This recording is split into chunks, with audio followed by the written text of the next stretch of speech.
Alright, how's everybody doing? I just wanted to do a video on the cheapest exhaust I found on the internet for my car. This is actually going to be the cheapest build, part of a video series of the cheapest build Civic. This Civic cost me $500. It wasn't running when I got it. The exhaust system was rotted out, and this is a common found like eBay, Amazon, online. Japanese seller kit. People always complain about the fitment and the issues. I actually had zero fitment issues. The only issue that I had was up on the heat shield back there. It was rubbing just a hair, and I just bent it up out of the way, and that brake cable for the parking brake assembly just ever so slightly rests on the top of the bigger pipe. But that's got double heat shield on it, so I'm not worried about it.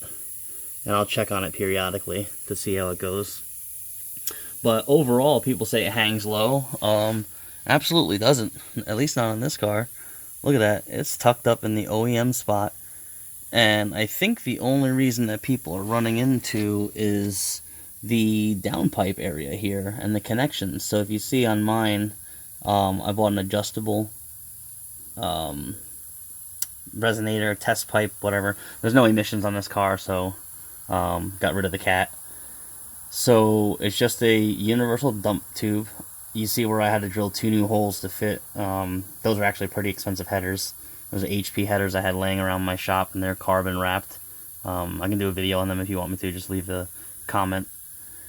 But this is the main problem that people are having with these exhausts.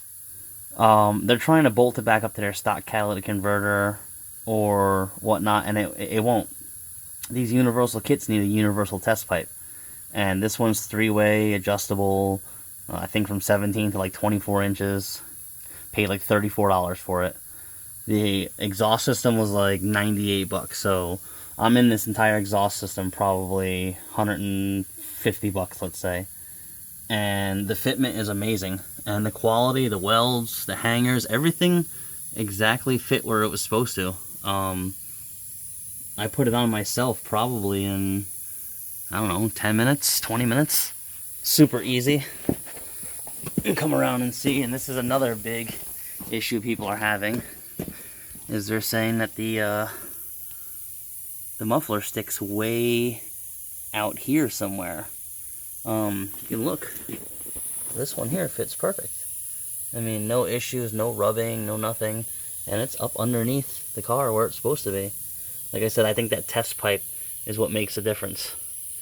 Now, it does sound farty, it does sound ricey like a Honda, but I expect the fiberglass packing to absorb some water and deaden out. So, if you guys want to know more, please subscribe and drop a comment in the